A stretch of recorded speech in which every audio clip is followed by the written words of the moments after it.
gentlemen, welcome to what I hope will be a lively session. Not really about towers, but we'll touch on them. We're going to have an hour and a half session, I think. I hope that I and my colleagues here will be brief. I will introduce them. They are all extremely distinguished, possibly too distinguished for me. So Terry Farrell to start with, Lee Polisano, and Graham Stirk. Three very fine architects with rather different palettes, if I might say so, but all very distinguished. And we're going to talk about the urban and public realm. If we think back, Philadelphia at 500 feet in 1901 appears to be the highest building at the beginning of the century. Adrian Smith's tower in Saudi at 3,000 feet, if they ever reach that height. So what's changed? Whilst the technology of the tower may have changed, for me, the social issues have not changed as much as I believe they should have done. It is the way we live. Our lives are changing, our expectations are changing, yet the interior space of the tower remains pretty well as it was 110 years ago. And we're moving from factory farming of people. We don't like people seeing animals in pens, but it's okay to have people in pens. And we're moving from free range to the digerati, the guys with short cropped hair, with black t-shirts, jeans, probably haven't shaved for 3 days. And they're going to be very different to the banking world. So the tower is now a destination, a regenerator. It's something different. And as I've said, the social issues for me are the important ones. People behave differently. If you walked around this city 20 years ago, the number of cafes, wine bars, restaurants would have been a tenth of what it is today. And that difference between our social lives and our business lives, I believe, has to change. The way we work, the way we interact, the fact that at the tech end of life, people want something more interesting. People want multifunctional spaces.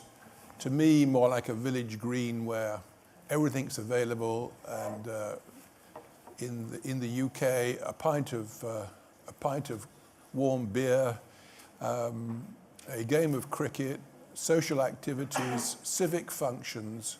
I believe that's what makes cities, and many cities throughout the world have forgotten that civic function. But you're going to hear about that from my colleagues. So can we crack on? And this is the beginning of my 4 or 5 slides. And I've taken the theme very much that public realm and the relationship of towers to the ground and what happens around is very much part of the program. And you can't separate the squares, the piazzas, the public space around from the fact that towers increase density so much that they totally alter the ground level. It's a bit like a big tree really affects everything under it and in the ground around it. And I did these doodles back as a student in '63, and I tried to draw a complex inspired, I think, subconsciously by my being a student in Philadelphia and having gone to New York. And I put these 3 points. Buildings should include holistically placemaking, extending well beyond the main building itself. That that a high building includes a wide range of mixed uses as a complex. So this is about complexes rather than individual buildings. So the density that a tall building triggers creates a very complex ecology beneath it. Open spaces, transport, and particularly pedestrian. And the resultant density should aim to make for a mini town or a new urban district. So it's not about the towers, it's about everything down at ground level around. And the heritage of towers includes by British standards, quite recent ones. And the Rockefeller Center and around it, the railways and Grand Central, the skating rink, and everything that goes with it. And I've characterized it as being a new urban district, the work of many hands, as a tower may be the work of one developer, one architect, but the complex around it is the work of many hands. And I like the expression that I heard when I was in New York many times, is that Rockefeller Center is a masterpiece without a genius. And that's something that one way or another, accidentally or purposefully, I've been involved in because as an urban designer, I get invited to do complexes as much as individual buildings. And this was one that we began in 91, 92, and was completed last year, and is 1.1 million square meters. There are 18 towers, including the one tower by KPF, which is the tallest tower in Hong Kong and is an urban district and is its own landmark. And in that picture on the bottom right is where the cultural centre is now being planned, and it is immediately adjacent to this complex. So you've got tall buildings with its own station, with its own shopping, 1 million square feet of shopping, a new public space on the top, 23 meters above sea level, totally new creation of a new urban district in what was once the harbour. And similarly in Shenzhen, this is our building in Shenzhen, next to a park, but underneath it, a complete complex of buildings. It is not an individual building, it's a whole public realm and mixed use. In what was, I took the photograph of the top right. When I looked at Hong Kong for my first visit there in 1964, it was paddy fields, and now it is assuming all those characteristics of a major city. And when you look at the tower itself, it has at the foot of it a huge complex. It's got 80,000 square feet retail, there are 750 residential units, and it is a complete city district. So I start off this discussion by saying that you can't just talk about the spaces, you have to talk about everything around the foot of a tower. It creates in itself that activity intensity by its very existence. And the left-hand slides show the whole streets around. All the street lighting has been there in the shape of the tower. The city and the city owner decided to expand the whole influence to all the public plazas and the streets around in miniature versions of the building itself as a distinct object in the new Shenzhen. So that's my contribution. Over to you. Can I just point out that Lee is from PLP, not from his former firm. Yes. Somebody said I was. KPF, Lee, you're no longer KPF, is that right? I haven't been for 4 years, Stuart. I think Terry had a memory lapse. No. The tower there was designed by KPF. I know it was, but he mentioned you mentioned you as No, KPF. I wasn't involved. Are in you this. sure Sorry, I thought you were. But you were there then. Yeah, I was there then, definitely. Yeah. Just trying to correct history, Yeah. that's all. I take no liability, responsibility for anything they've done. Anyway, great, thank you. I've decided to actually do a few things and talk about towers a bit, but also a little bit about public space. And I've actually took to diagramming the principles that Terry just talked about, which I think would be quite interesting to discuss. First of all, I do think obviously there's a role for towers in our cities, particularly today, in terms of the challenges that the urban environment is facing, with cities becoming very, very popular places to live, populations increasing, and that's been mentioned on a number of occasions, and how one basically designs and determines for a quality of life and comfort for its inhabitants when you increase densities by the amounts that our cities are doing. And indeed, tall buildings have a role to play in that. And one of the things that they're very good at doing, obviously, is utilizing land in a very, very economic way, and of course in the ability of giving something back in terms of public space or public realm. And this is a diagram I think probably everyone in the room has probably seen on a number of occasions. There are some very, very good examples in the world, particularly the one on the left-hand side, which is the Seagram's building. And we have particularly bad examples of how it's been done in many of our cities, particularly the one on the right-hand side. What you don't want to advocate is this, which is a series and a collection of objects that sit in isolation. Towers by themselves are somewhat exclusive in their nature. They're withdrawing, they're sort of not very inviting. And organizing them in a manner where there's just sort of a collection of towers in a field, which we see very much happening still today in many, many cities, is not exactly the way one benefits either the skyline, the population, or the public realm.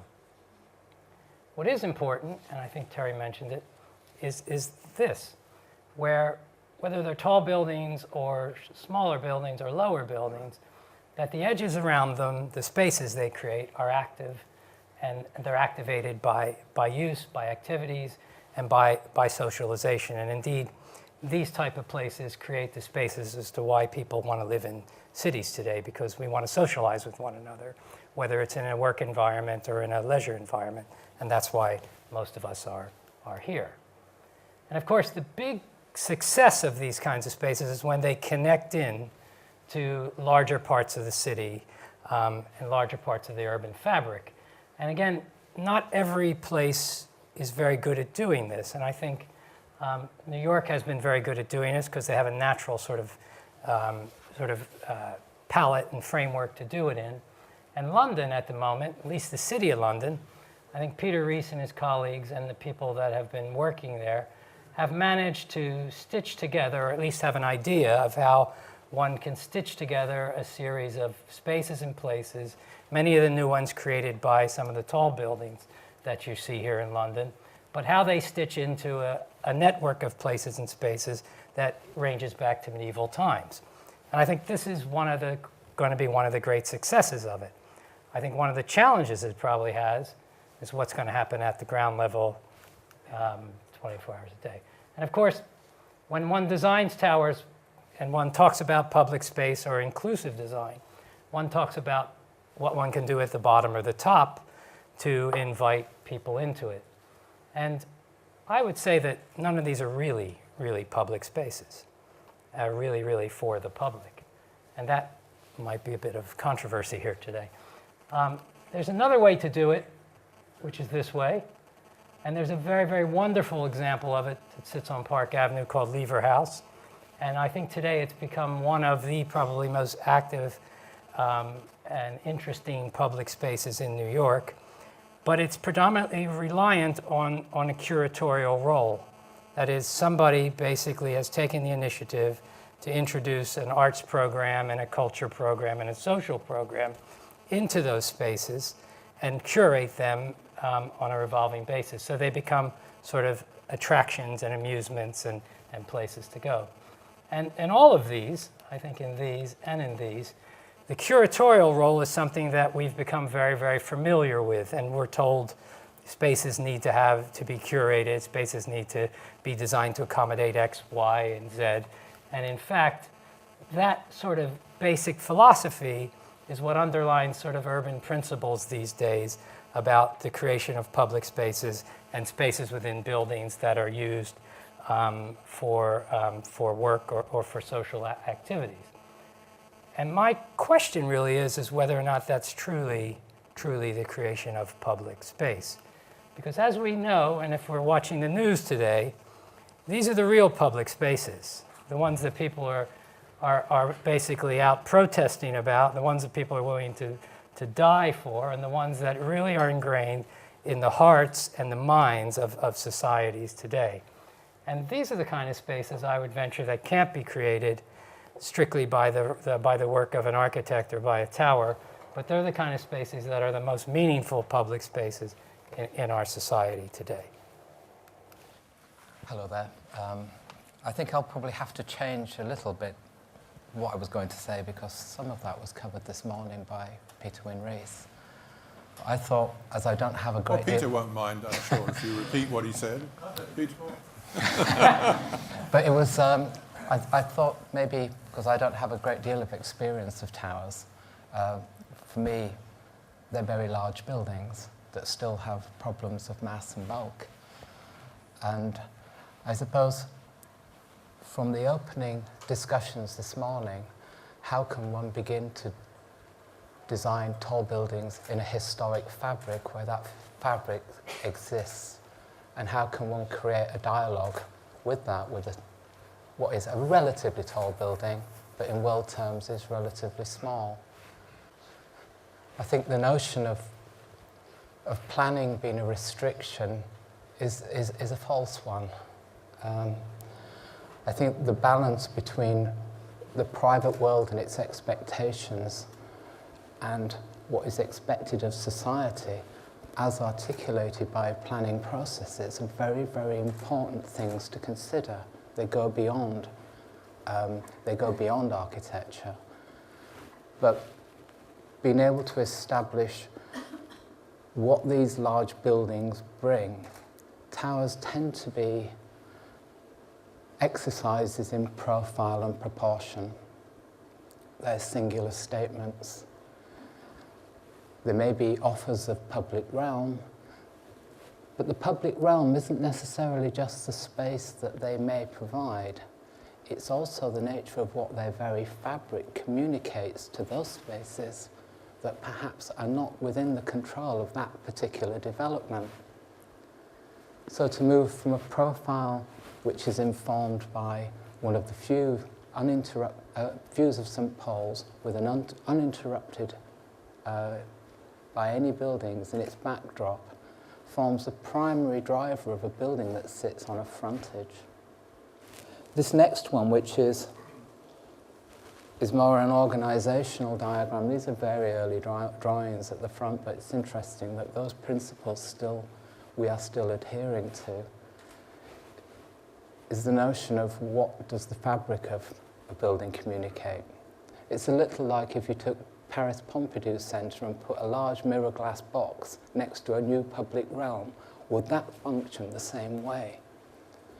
I think the nature of how one begins to engage with the private realm and the public realm, where the two have points at which they can begin to look at each other, is also an important consideration. In this instance, we've simply made manifest all of what is necessary to make a tall building function. Perhaps we've arranged it in a super graphic Mondrian design, but each element is basically a considered functional piece that nothing can be removed from. Principle being it's the social space, it's where people are bumping into each other, it's where people have views. And it works in direct contrast to simple uniform space, which is not compromised by shape or profile. It's basically uninterrupted, simple floor that can allow people to create whatever world they wish without a big concrete thing in the middle of it. This gave us the possibilities of exploring other notions of how to create public space in a particular historic setting. This sidecar meant we could begin to erode the base.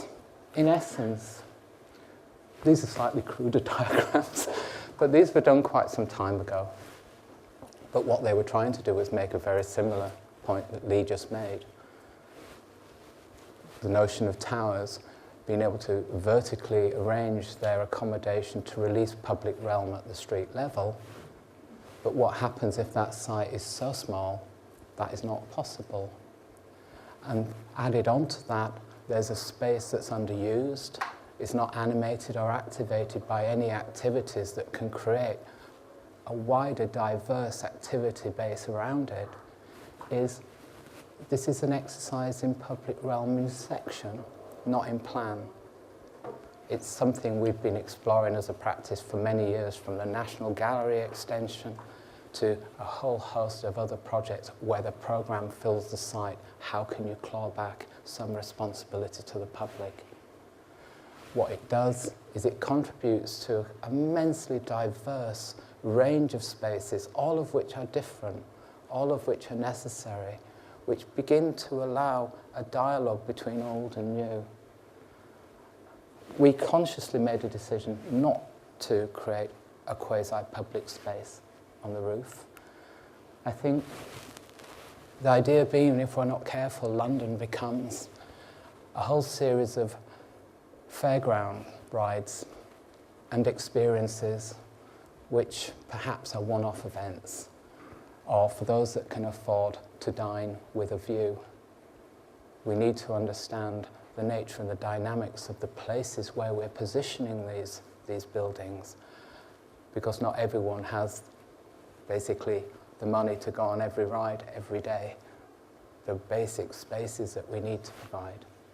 So here, what we do in an urban design terms is we create a volume that it is a building that is 55 stories next to listed buildings which are around 7 stories. What we've done is create a relationship not with a podium but with a public space which is expressed as a void. Within that, all of the dynamics, a little like Peter was saying this morning, things taking place, the bustle, this is where all of that dialogue takes place. It's being able to begin to appreciate that at the intensity of what London is, which is a fantastic place. It seems a bit strange to be up in the air when there's this stuff happening around. So I'll just finish. It's a very, very large amount of space to claw out of a building. But what it does allow is for an awful lot of space above. It's a kind of offer that, had we had restrictions of height, we could have not made that public gesture because we wouldn't have been able to make the economics of that work. So you would have been left with a building that crams into every residual piece of its height limitation. And I don't think that's good for those who are using the buildings, but I don't think it actually is the best thing for society at large. So, Graham, let me extend this conversation further. So effectively what you're saying is that there is a price that the tower has to pay to provide public space at one end, or as you defined it, not my words, the fairground ride, where in London you pay £25 to go up a tower, or you buy an expensive meal in a new restaurant. Is that part of the social obligations that an architect or a developer has? Is there a social obligation? Or is it just plain design? as architects, we have two responsibilities. One to those who commission the building and the other one to society. We have to find ways of brokering deals between the two. I think at a certain point, being able to make any kind of subjective or objective assessment of whether the generosity of the offer can begin to release other possibilities of exploring quantum and the qualitative aspect is, I think, an interesting debate, because I suppose, as was discussed in another session this morning, the idea of having a 14-story building filling its site in this particular area is perhaps quite cost effective, but it's not necessarily achieving the same quantum because the land value stays the same. So it's really about being able to find, I think actually most towers in the city need to be viewed carefully within the constraints in which they sit. This is very particular to this. We couldn't put this anywhere else, but I think it triggers ideas that you can be ingenious in the way that you deal with public realm. Lee, what's your view? I don't really think it's an either-or situation, because when you're getting a 39-to-1 or a 25-to-1 plot ratio on a site, being able to build a high-rise, it's a little hard to argue that you can't afford to give some space over to a, to a restaurant, whether it's a paying restaurant or not, or to a space at the bottom, or to some other kind of an activity or use that basically isn't seen primarily as, the core business or model that you're building the building for, either office space or residential space. So I don't buy the argument that, that you can achieve these things. And at the same time, I'm not actually against, I don't have a firm opinion against charging £25 or $25 to go to the top of something. I was struck last week. I was in New York, and I discovered that the people that operate the visitor attraction on top of the Empire State Building, average revenue for a year is about $100 million a year, just that. So you could imagine someone building a tower of that height and leaving everything from the ground to that point empty, and not having to worry about tenants, and maybe building a revenue model on the attraction of getting to the top. And I mean, what that does is, yes, people come and they pay to go there, but that also brings activity to the cafes, the restaurants, the shops, the street life, and everything else around that area, because there are 3.5 million people a year coming in and out of the door of that building. So you could argue that it's contributing to a lot of other aspects of urban life, and the feel of the city at the same time. So I don't think there's a clear black and white answer to it. Terry. Yeah, I'd like to, I think I tried to show in the slides that, that a high-rise building changes the ecology of whole districts around it. And really, you have to go back into the urban design process, urban planning process. I don't think you can answer the presence of a tall building entirely within a developer's site. It has implications for all the blocks around it, the size of the pavements, the public transport of the local tube or subway station, bus stops. It throws a shadow onto surrounding areas. So it actually interacts with a whole district. And I don't think you can plan a tower independently of what's around it. And I would say that a tower, the benefits of a tower, whether it occupies its whole site or only part of its site, has to be balanced then with public space around it, with transport improvements around it, and indeed with many other density elements around it, because you need more restaurants, you need public transport improvements, pavement improvements, public space improvements beyond the site itself. And I think that, for me, I supported the Shard because I thought London Bridge needed that kind of dynamism to change the nature of what was a very run-down railway station. Some of it with heritage, some of it's a listed building, but it has begun to change the area around it. That's its potential. I think it's a classic case in an existing environment, is where a tower, by its very intensity and the sheer quantity of people and activity, it can have a ripple effect of several blocks around it. And that's the power that I think has to be taken hold of and turned into an urban planning advantage for the communities around. Now, let me see if you're a sporting audience. I'd like two people to oppose that view. Do I have any commentators, please? Gentleman in the back. Hello. You asked for a contrarian view. We'll come back to it. Yeah, I mean, one thing I would sort of Sorry, argue... could you identify yourself? Yes, my name is Chris Bacala. I'm with Bacala Consulting Engineers, and I've taken contrarian views for quite a long time on a number of things. But if you think about sort of globally, there would be towers of the height of these London towers, tens of thousands of them, all over the world. Some of them get done well, most of them get done badly. And what strikes me about coming to London is the dialogue that you have around these towers.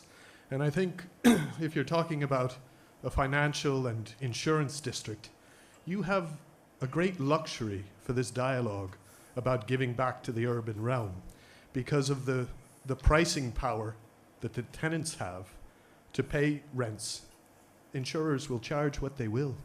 You'll be buying insurance forever.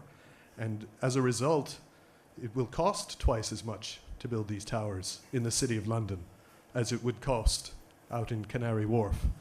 But what's really appealing about London is the dialogue that you gentlemen have around this, and everybody else, the gossip that Peter mentioned, that drives the economics of the city. No, you don't have to give anything back to the urban realm if you're in Rio de Janeiro. In London you must, because there's a balance of power that somehow the public has managed to achieve. The planning process has extracted value. And I think, is it Graham? I think that giving it back at ground level is really where most of us want to be. That's where we spend our time in the city. If you think about Hong Kong and the Filipino maids, I'm just reminded of the Hong Kong Shanghai Bank, where the maids come and have their picnics in the shade. And it's perfect. It's accessible. It belongs to us. We've clawed it back. It's a several hundred million euro or pound investment, but the people have managed to have their bit. But you're lucky. In London, you're lucky that you have achieved this balance of power. And I think in other places, we're not so lucky. That the economics driving the development rule. Money talks, and we walk. That's sort of the way. Lee. Well, first of all, I think a couple of points. We'll come back to your point, too. I think you're correct in that the buildings that you see, particularly in the city of, well, in most of London Central, are actually highly bespoke buildings for where they are, even if they're the tall buildings. I mean, the tall buildings that we're doing here in the global sense aren't very tall, and there are a lot of experts in the room here on tall buildings who would say they're not very tall. But they are highly tailored, highly bespoke, and there's a lot of thought into how they work for the specific place where they're going, which is London. And we are kind of fortunate in that regard that we have that debate.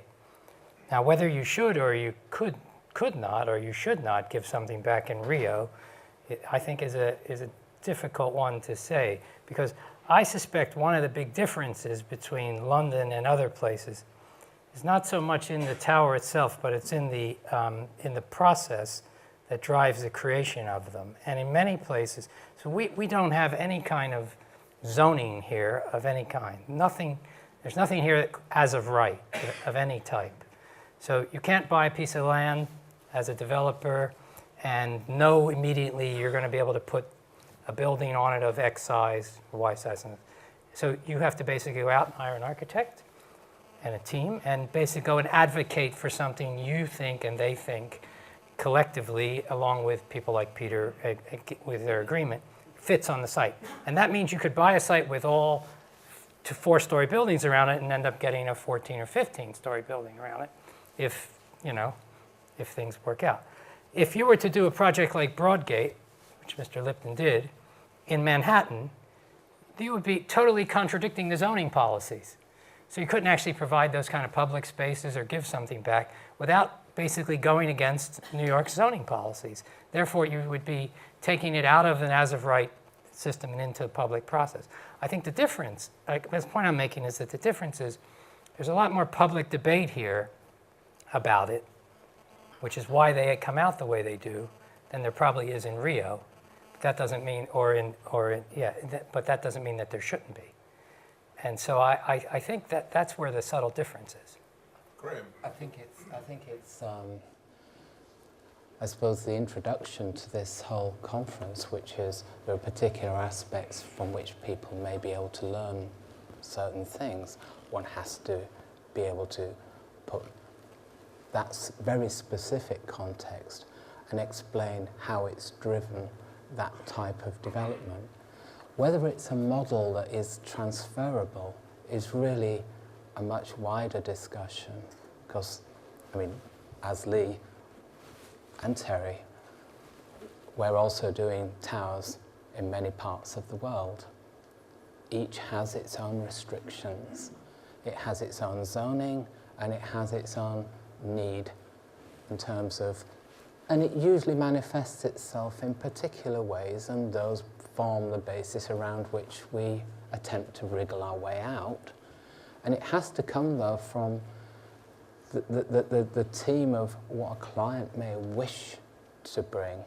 That statement making said this morning about how you're actually giving yourself a statement, as mentioned as a cathedral, a tricky area, but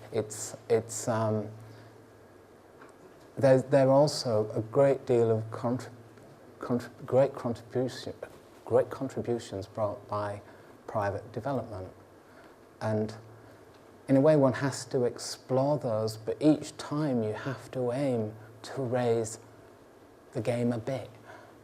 You have to try it a bit, and these things are always viewed relative to what you began with, and whether you can claw and move your way through each. You know, we have some pretty tricky, difficult areas, and what you're doing, you know, and you have to see whether you can raise that, because why on earth fly people 7,000 miles to actually just give them what they would get anyway? So that dialogue between internationalism of towers and approaches is actually also about expertise and being able to look at where we could go. Terry's right, you need infrastructure. You know, we're starting from a medieval city base. It's very particular, but it's very important. And I think to be able to take each place on its own merit and to understand indigenous expectations doesn't stop you trying to raise that. I think the outcome that you're achieving is wonderful. If I just follow up that... Very brief, please, sir. I'll be brief.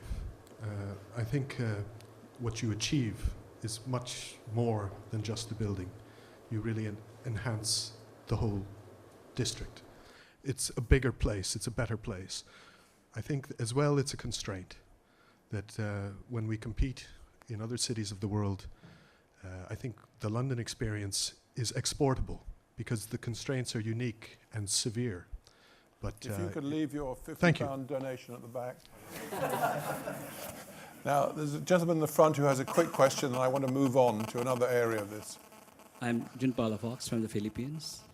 I see another dimension on this elevated buildings free up for public realm the first 2 floors. It can be a disaster preparedness for cities liable to flooding, especially with the rising sea levels of 6 meters. We have 7,107 islands. With the 6 meters, we're probably left with 5,000 islands. By elevating those buildings and maybe interconnecting them with elevated monorails and walkways, these cities could still function despite the floods. So I see a new dimension now. I suppose what you need is floating platforms in those spaces so that your public space can adapt to whatever sea level it is. Or you need to look at what Brussels did years ago, where everything was elevated and they tried to make all their public spaces, and then they tore them all down to bring it all back down to the ground again. Right, George?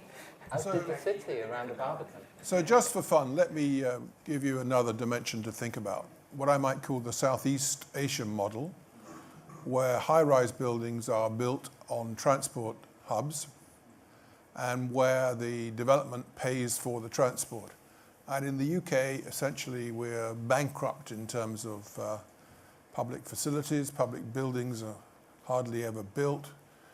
We have one new rail line, Crossrail, going right the way from Heathrow to the east, a very fast line, which will be a great piece of infrastructure. But we have no other mechanism at the moment to pay for infrastructure. So these public spaces we're talking about, and the effect of a complex tower versus a simple tower, could, as an alternative, provide the finance for infrastructure. And this is not just a UK problem, it's a European problem. Even if I may say it's a Parisian problem, you're very rich compared with us. But is that something, gentlemen, that we should think about? How do we pay for our infrastructure? How do we connect? Because the reality of life is that cities are going to become denser. It seems as night follows day, with sustainability, we are going to have more populations. Cities are ever increasing in size. This city is going to increase in the next decade by another 1 million people. How do we finance the cost of that? Is that a social cost compared with Graham's piazza? If I can, it's probably the wrong word. You have to invert it. It would have to be an Italian word in your It's firm. not a square, it's a piazza. No. To quote the Italian job. No, so, do we need to think of the social consequences of good gestures? I'm a public space man. I think, to me, public space is more important than buildings. Towers are kind of irrelevant, but we have in reality to pay, and we also have to look after density, and this question applies to housing as well. Where are we going to put, forgive me referring to Paris again, my favorite place in the world is the Place Vendôme. No more beautiful place. Sorry? A bit mineral, though.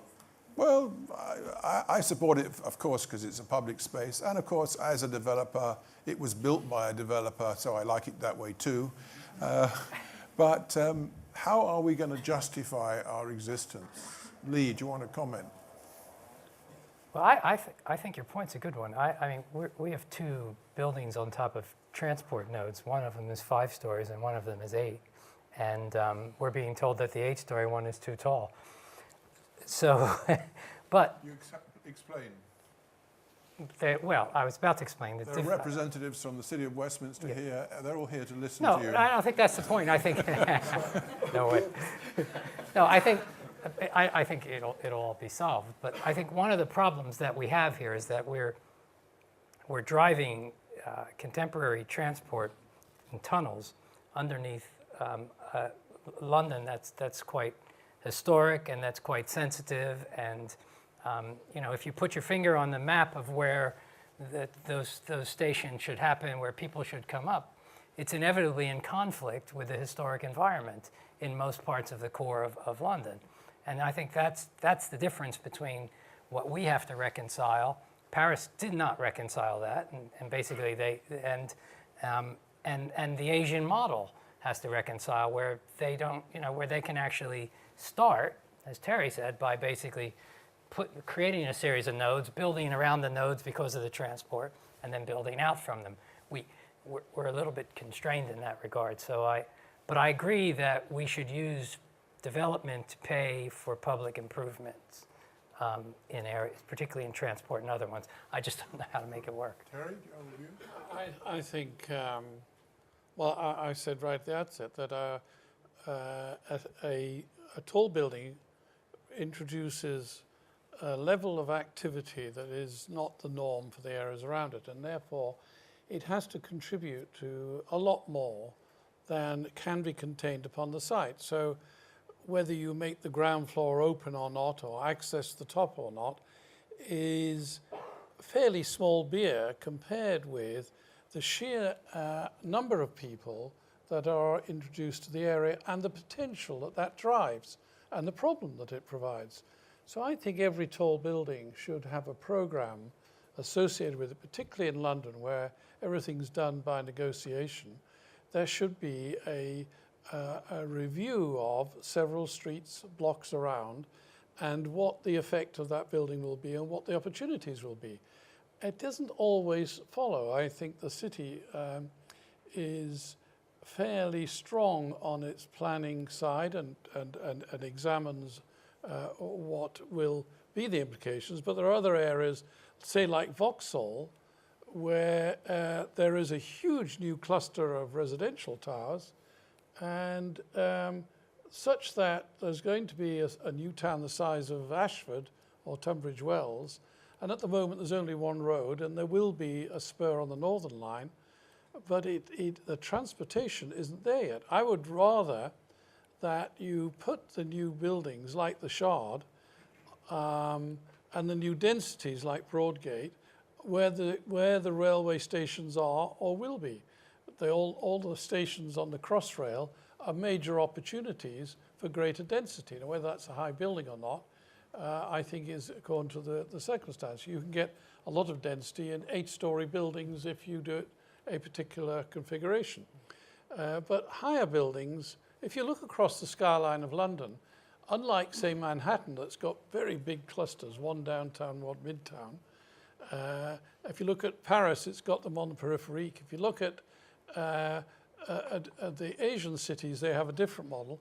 London tends to have point blocks in places like Centre Point, like at Warren Street, where they are at transport or tube points, and that there should be a capitalization upon the value they create, and there should be a demand that their influence in urban planning terms extends for several blocks around. I'm Jean-Frédéric Henry from Altarea Cogedim, French developer. Just a few comments. I heard what you said about the impact of a high-rise building in a city, but don't you think we can also look at it the other way around and think in terms of public transportation as existing in some places? And I don't know what a sustainable building is. This question of sustainability has been raised several times. What is a sustainable building? For me, a sustainable building is first a building that fulfills the needs of its tenants. Because if it's empty, it's not sustainable. It can have triple glazing, it can have photovoltaic cells. It's not sustainable. It must fulfill the needs of the tenants. And obviously, the scheme, the model of the high-rise buildings fulfill the needs of some tenants. So it's one answer, not the only one, but it's one which is very interesting. And the second aspect is density is part of sustainability. So where public transportation exists, and also in historical cities where there is already density, this is where you should have the possibility to imagine taller buildings. Because you can imagine the most sustainable building. If it's located 15 minutes away from public transportation, it will never be sustainable.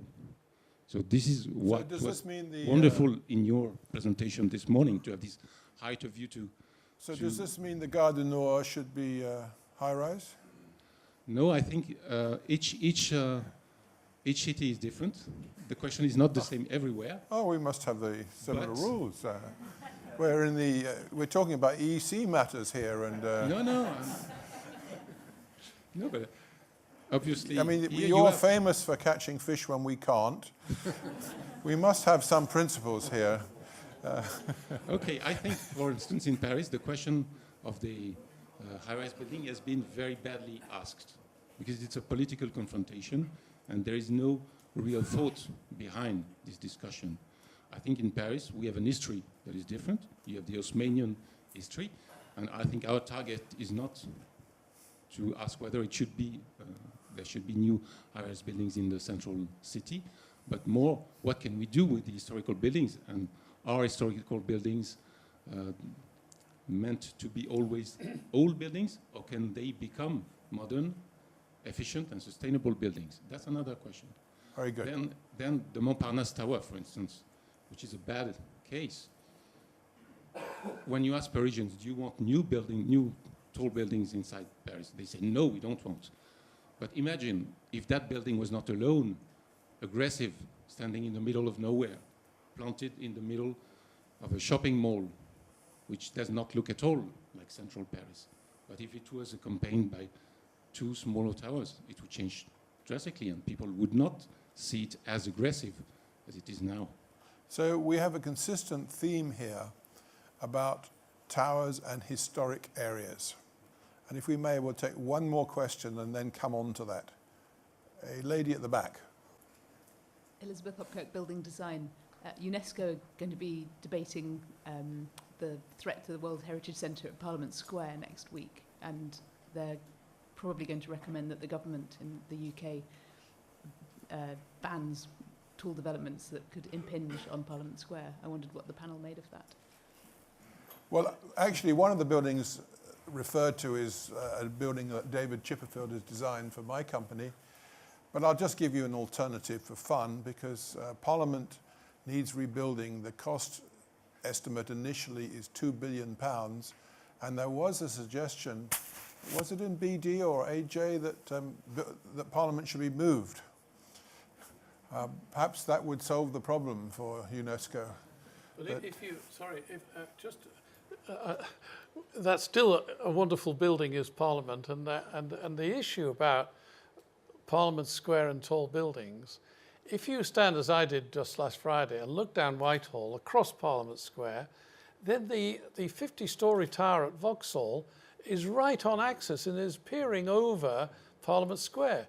And what people don't realise is there's planning consent being given for 5 more towers that are taller right beside it. So I said it's too late. Tall buildings will arrive around Parliament, in the view line of the Houses of Parliament and Parliament Square. We're coming up for a long session on historic buildings and views. There's a lady in the front. I'm Renana Yardeni from Israel. Not too many Israelis spoke this morning here, so I might as well bring up a point. Just a few remarks before the question, because it's a bit of a different situation in Israel. Because of the scarcity of land, because of the immense growth of population, which is about 1.8% per year, a bit different of what is happening here in the meantime, if I may say a remark about what I see on the streets in London and Paris lately. At the meantime, it's about minus a half percentage growth per year. So we're talking about 2.3% difference between us and the rest of the European world, European continent. We are now confronting a very big debate about building high rises. And there are 2 questions that rose from what we heard this morning from Mr. Rees and what we heard here. First, about the differentiation between building high-rise for offices and, of course, for retail on the bottom, and proposed to building for residential, sorry. So the mixture of the two in Israel, because of the scarcity of land, and if I may add an extra point, which I haven't mentioned before, the problem of public transportation. Unfortunately, we've been striving for a land of our own in a country for the last 60 years, and doing that, we didn't have time to build the infrastructure that you luckily have for the last 200 years. So lacking that, once you build a mixed-use area, you would think of putting together the place you work in and the place you live in, or at least give the opportunity to have that, and to reduce the need for transportation. Now, because of the lack of land, which is very immense in Israel, it's a very big issue nowadays. We know it more than ever. And every time you open the newspaper, it goes smaller and doesn't grow. We really are thinking of what are the right solutions for that kind of situation. As I try to remark, I'd like to hear your remarks about that. So I'm going to take your point to refer again to this question of sensitive views, historic districts. And I'm going to ask my colleagues on the panel to start this conversation. And I'm going to say to those of you who are not from this country, this is a very hot subject here. I'm sure all of you will know that when King Henry VIII rode in Richmond Park in 1536, Peter, something like that, he could see St. Paul's Cathedral. And ever since then, it has been considered appropriate that view and at least 8 other views where Henry did other things. Greenwich, he was very active. And there are different places. He seemed to appear at Hampstead Heath, Parliament Hill Fields. Henry was an active guy. He had 6 wives, and I don't know what these particular views were, what real pleasures he had out of them. But in this town, we have these view corridors where nothing can interrupt the view. They're obviously hampering development. They are obviously restricting social change in terms of regeneration. But gentlemen, who wants to be Henry VIII? Lee, do you fancy, or? I just one comment. Terry, right. one comment there. We had a debate, I think you were there, Stuart, at Cave about 10 years ago, when we were trying to explain to a French architect from Paris what these view corridors were. He said, I suddenly understand, he said. In Paris, our roads have been housemanized. In London, you've housemanized the skies. And I think we have. And I find it a kind of Alice in Wonderland, really, that these views exist in the abstract. And they create some extraordinary effects. There's a whole row of towers happen behind the shadow of St. Paul's, so that with no town planning logic to them at all. My view is that tall buildings are inevitably going to appear in places you never expected them to.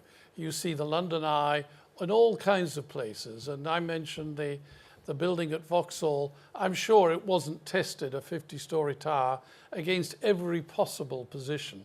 I don't think you can. To preserve some viewpoints I think it's a lost cause. That's my own view. Could I just, because it's actually a very complex range of questions there, because they seem to cover a very wide range of the notion of where a skyscraper, tall building can be a valid urban model.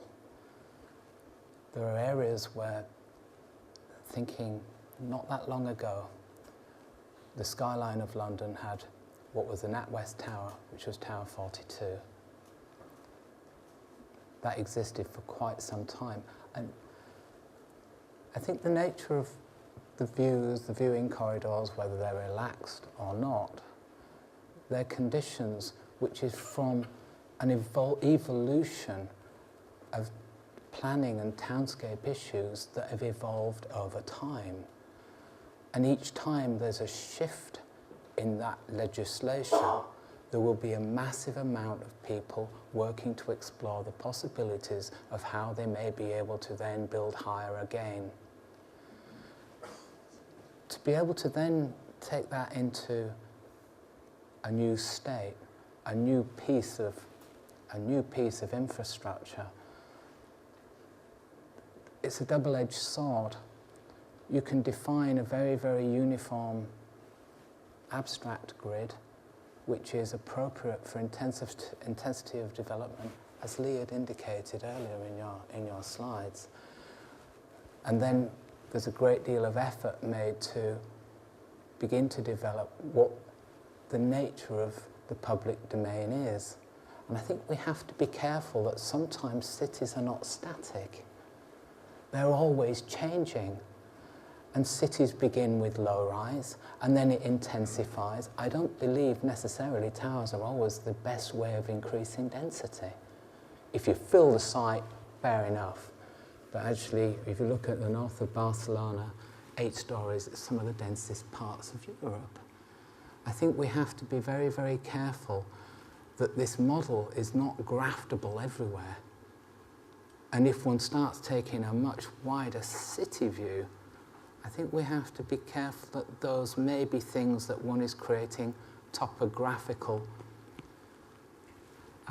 emphasis to. It may be something where one begins to manipulate skylines, but then one has to say, what does that tower symbolize?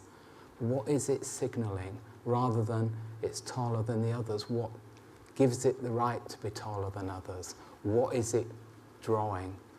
And I think, for me, fantastic bit of urban regeneration is just moving Tate Modern into a power station and then building a bridge.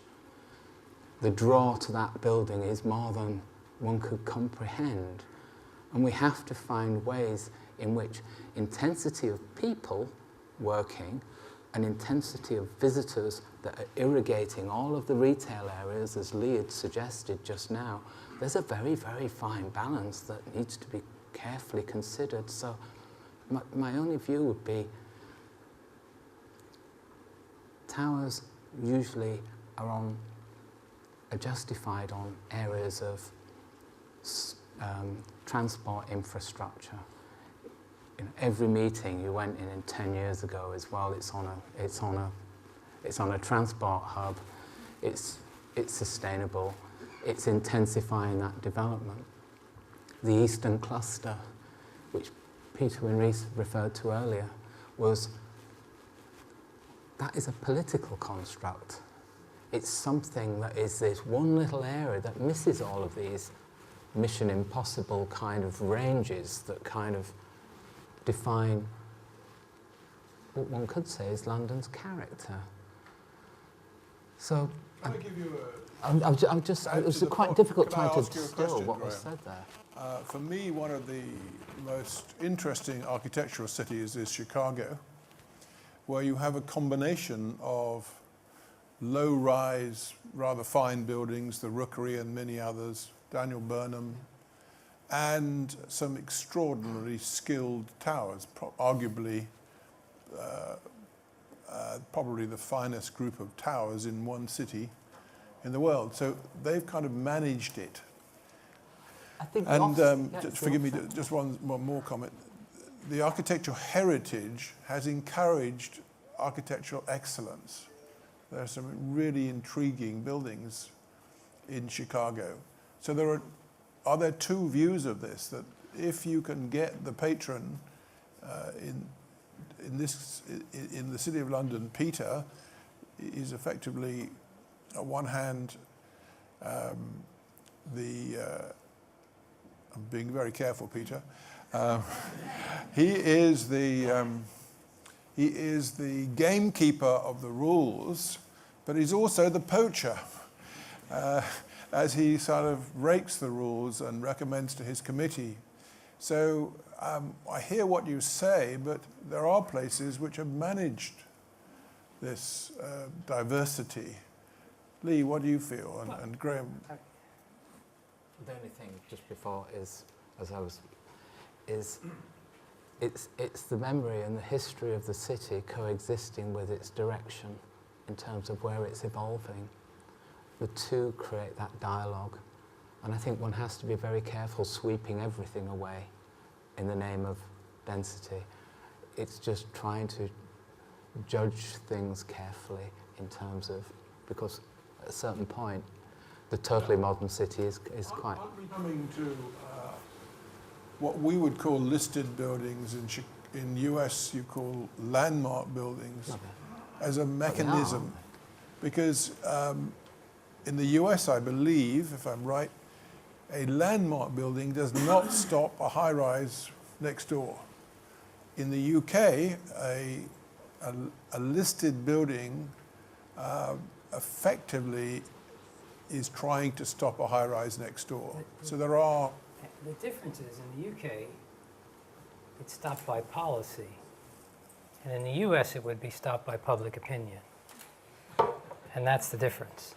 Well, just to make this a bit more fun... But not always stopped. If it were stopped, it would be stopped by public opinion and not by policy. But Lee, as we know, just to show how complex a country this is, most of the towers which were not in the city, which were built controversial, so Centrepoint in Tottenham Court Road, the Millbank Tower down by the river, New Zealand House on Pall Mall, very sensitive area.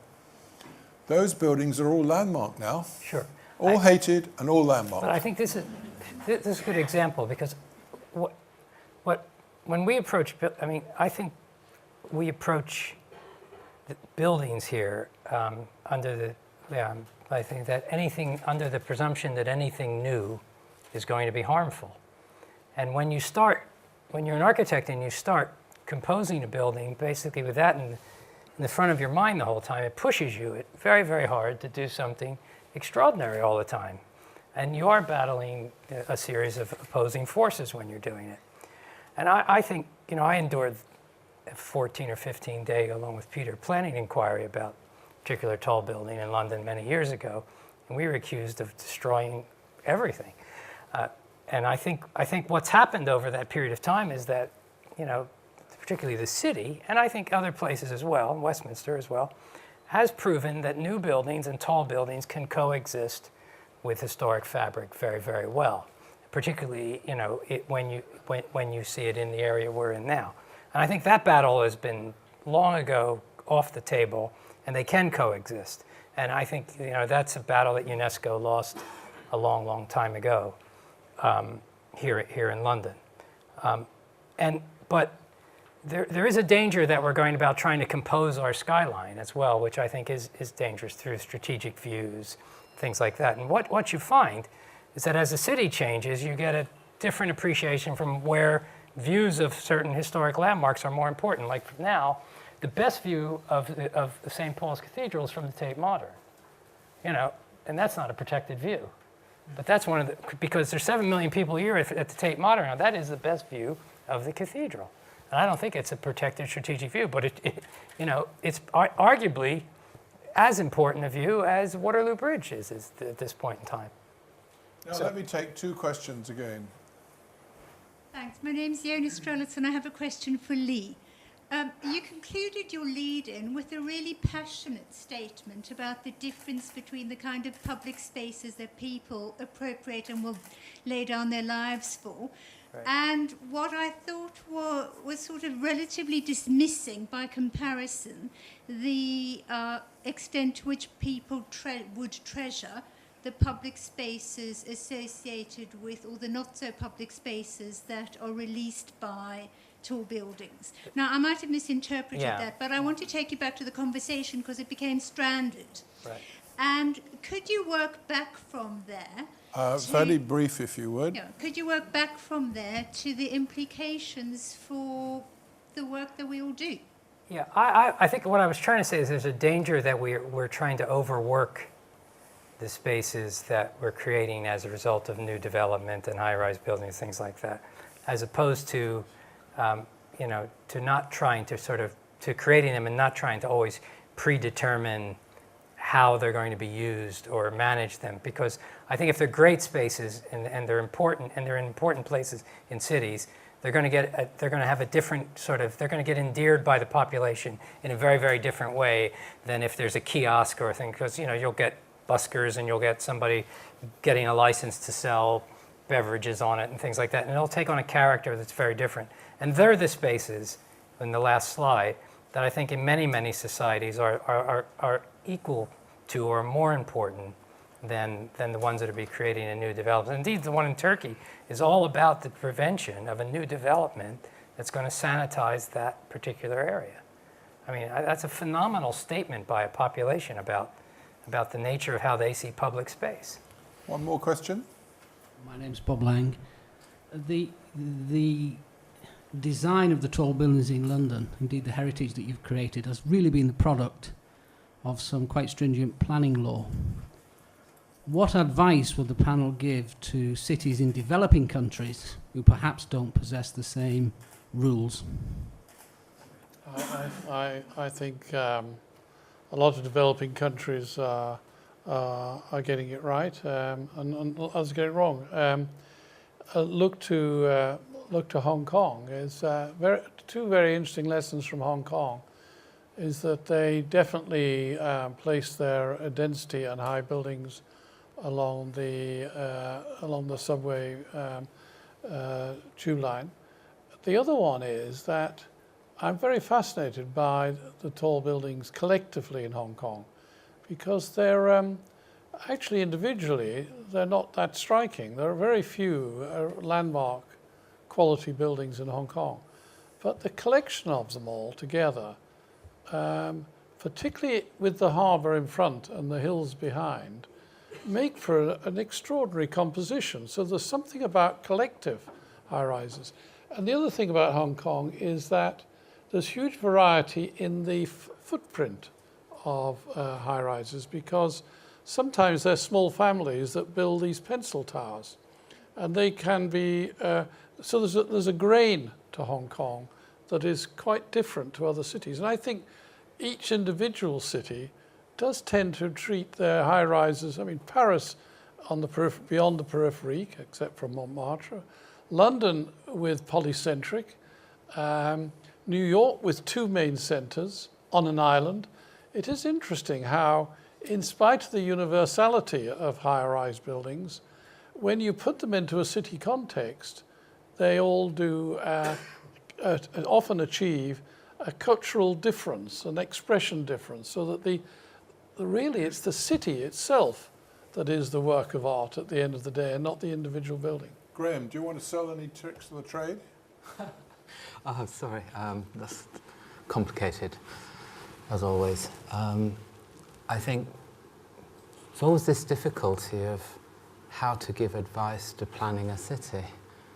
You know, we're architects, we're used to working with a very, very large, sophisticated group and team of people. And I suppose whether it's an attitude towards high-rise, if you're beginning to consider high-rise, there's already a developed environment that makes that a viable option. It has an economy that can finance that. It's already there. I think the question is, it's a qualitative thing. It's a quality in terms of residual value that can be spent on infrastructure, residual value that can be spent on qualitative sides of the public realm, and basically the quality of the product. But it's one object. And I agree with Terry, actually. I think these things tend to be far more dynamic when clustered. I think it was always this, that's slightly different to what you were saying, Stuart, is that you saw these buildings, it's almost like they were placed there and then everyone ran away, rather than this idea of something that can evolve. And I'm very nervous about strict systems. I think it's very difficult to find one catch-all model that can deal with an attitude towards high-rise. London is very particular. It has Victorian infrastructure. It has a whole series of areas of transport that had been relatively underused for many, many years, which triggered those abilities to do that polycentre approach. But we're always left with where people work and where people visit. We have the cultural attractions and we have the kind of what people need to do to live in them, which is, I just feel it's a balance that needs to be very, very carefully considered, if one could imagine in a very individual way. I think each problem, there isn't one single panacea. Now, I'd like to move to what I believe to be the most important subject and opportunity of towers, that of residential development. Because I started my few comments talking about social change and going back to the density that the world faces in cities. What function do towers have in residential use? Firstly, in their social function. Secondly, in their ability to drive change, to drive regeneration. And it surely is in a civilized country like this that everyone should be entitled to a decent home. So is the environment of a tower conducive to a decent home, or is a tower something for a privileged few who can enjoy the sort of penthouse lifestyle that many people would like to tie on to a residential tower? Terry, you've explored a lot of housing. What do you feel? I think that towers require more management. And one of the most interesting things about towers in London is that in the 60s and 70s, most of the towers, residential towers, were built for social housing. And they became associated with, in most people's mind, towers meant social housing. And it has shifted in the last 10 years. And I think that the problem with the towers that were social housing is they never had the inbuilt management and care and the porterage and concierge roles that you need to actually look after the ground level and look after the management of maintenance of lifts and so on. And it is no doubt now that taller towers are now associated in London with expensive housing. And that's a very interesting phenomenon of London at the moment. But there's no doubt that towers always attract the most objection when you're building in residential areas. Somebody said they're like a blue light to flies. They, as soon as you propose a tower, the objections concentrate on that and not about all the low-rise housing that might be around it. People are get very emotional about the issue of towers. And I don't know whether it's the association with the failure of the towers that were the social housing, or whether it's just change in a residential area. It's okay to build towers more often in a city, in an office area, in most people's mind, and when you consult the public, but then to put one in a residential area. In my view, residential towers that are taller give great advantages for views and many other things. I don't think, I think they're an alternative. I don't think they necessarily create more density, because they tend to be more spaced out, particularly in London. Well, I think a lot of the points that Terry makes are good ones. I mean, one of the biggest challenges I think when you live in a tower is, where do my children go and play? And if you're an affluent occupier, that's an easy answer. They get brought into a car or private transportation or public transportation by someone looking after them, and they're taken off to play somewhere. If you're in a lower socioeconomic group where you economically can't afford that, then you're stuck with where they go. And of course, the bad planning that Terry talks about that was solved by placing the towers far apart. So you could have big spaces in between them where people could just do that. And we know how that failed. I think I find it an interesting debate, because I actually think that what London needs, and I've always said it since I've come here, is a more diversified sort of built form. It's getting it now. And I think in housing it needs it as well.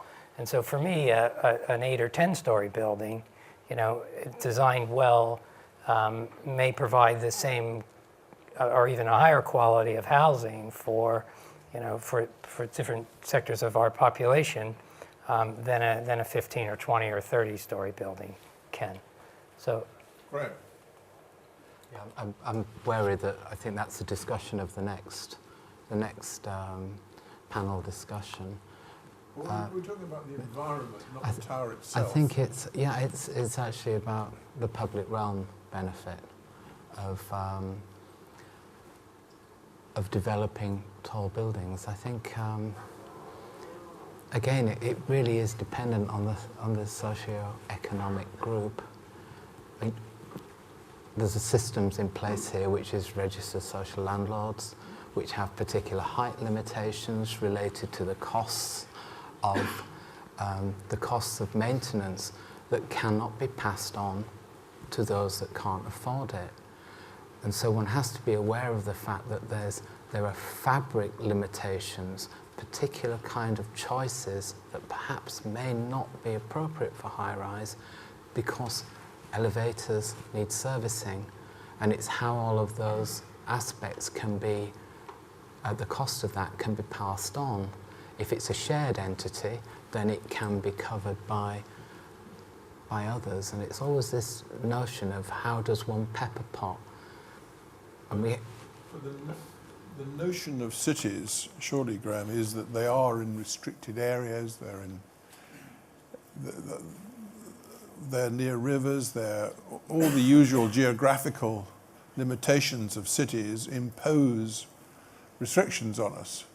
And what are we going to do about the ever-increasing size of cities? How do we manage the public realm? Is there a new vernacular of the public realm? Are there any rules that would apply? And let me open up as ever to audience. But this time we have a few more minutes, so let's take 4 or 5 questions, fairly quick if we could. Hi, I'm Steve Watts, a trustee of the Council of Tall Buildings, and a subject that I love, and I also love the idea of living in a tall building in the centre of town, but I actually live in a Georgian house 2 hours from London. Why do I do that? It's partly a question of affordability. It's not a particularly large house, but it's got 4 bedrooms and a bit of space, and I couldn't afford a 1-bedroom flat in London for that. But I think more to the point, I've got 3 children, and one thing we never seem to have cracked, certainly in this country, is high-rise living for families. And I just wonder if anyone on the panel has some good examples from elsewhere in the world where that has been cracked. Well, let's take some more questions before we answer that. Hi, I'm Richard Witt from Quadrangle Architects in Toronto. This is a particularly relevant discussion theme to what's been happening in Toronto in the past 10 years. I don't know if you've seen the news. Toronto currently has more tall buildings under construction than anywhere else in North America, more than Mexico City, more than New York City, and the vast majority of those are residential towers. So we're currently working on projects which have FSIs in the 30 to 40 times coverage range. And we also have the same problem of where do we put families? And we do that a lot through creating combinable units, because the economics, as Steve just pointed out, are very difficult to accomplish for families living in the city centre. But with a green belt around the city, it's not becoming possible anymore to expand horizontally. Have any of you put in sort of sky gardens or upper level community activity spaces? Because I feel that this is the necessary consequence of building tall, and it's the only way to get density in the cities.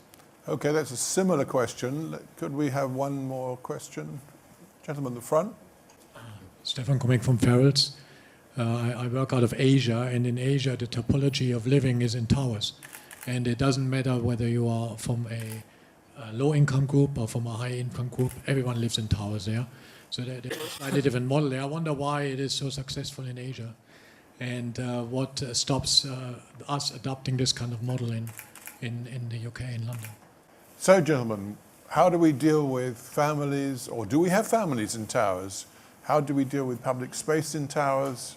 I don't want to get onto the design of towers itself. That's not today's subject. Lee, do you have a... There are a lot of good examples of families living in high-rise buildings in many, many cities. New York, a lot of Asian cities have it. I think in New York, they have a choice, and a lot elect to live there because it puts them in the center of activities. I would say in most Asian cities, their options are limited in terms of where you can live these days, particularly in Chinese cities, if you want to come into them. And yes, I mean, the UK has an interesting policy even in the design of high-rise buildings, where you need to provide a minimum amount of amenity space. So when we're designing buildings, we're designing amenity floors and play floors, and none of that's new in urban environments. I mean, you know, most urban schools have their playgrounds on the roofs. I think the problem with towers is that the footprint of them is a little bit too small to make the playground meaningful. But it's not an insolvable problem in any way to invert the nature of where the play space is, or to create those things as amenity spaces within buildings. I think the reason why towers for families are acceptable in some countries and some cities and not in others is cultural. I remember a debate once about housing where a lady stood up and said, how can you be designing flats for families because they need back gardens, and children need the house and the garden? And another lady stood up, said, I'm a mother too, and actually you British, and she was from Holland, you are so proud of your house and gardens, but it does mean everybody's spread out so far and very introverted, so that the children play in their back garden and don't socialize. Whereas where you have apartments, you actually have an organization for children. You can actually structure social relationships in a different way. And so flat living and apartment living is very different to house living. And the British have actually wedded themselves to this garden and separateness.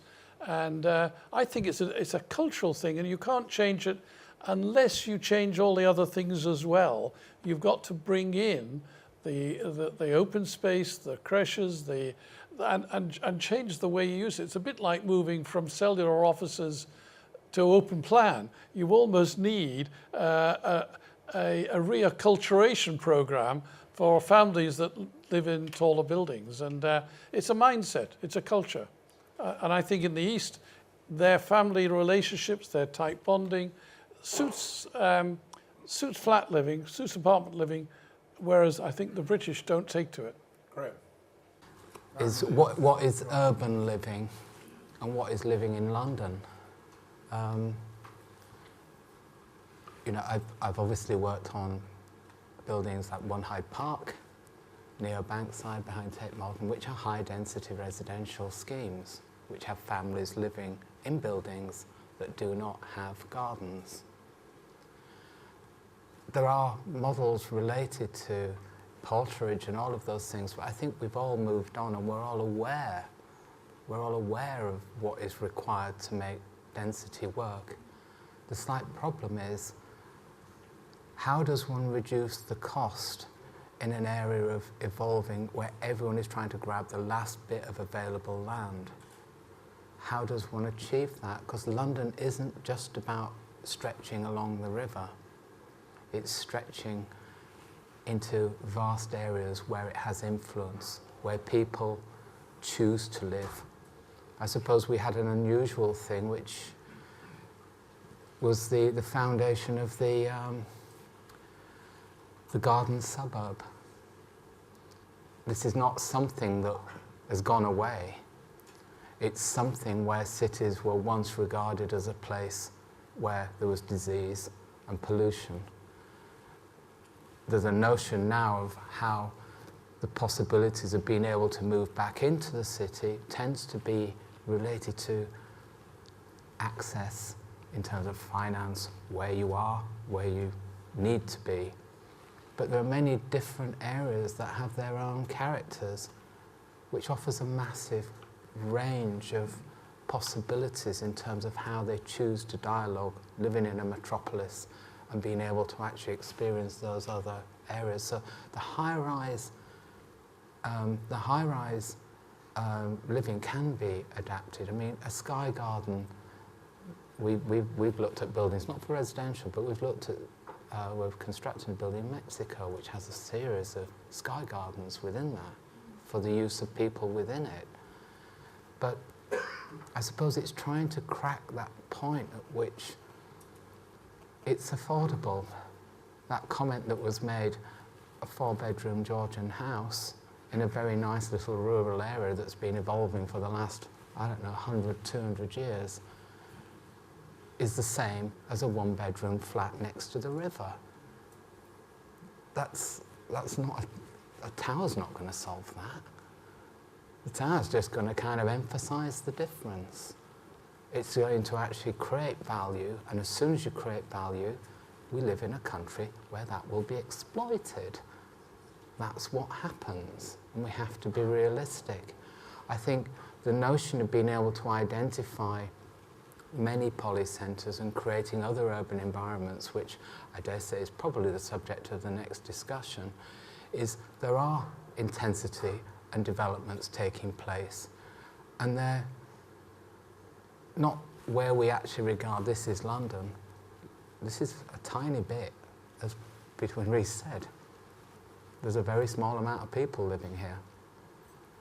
London is composed of much wider areas, and I think it's useful to be able to understand where all of that intensity of development is occurring, because I believe it's a model that can work, and it just needs to actually remove itself from the social problems that were created when society had a housing problem in the 60s and needed to create a very, very quick solution to that. I think we have to be careful now that we've all learnt a great deal, and I think anything is possible. Well, thank you all as an audience, and thank you panelists. I come away with the conclusion that the brilliant technology and architecture engineering of towers now needs to be replicated in thinking about public space, in thinking about social uses, in thinking about the challenges of residential apartments.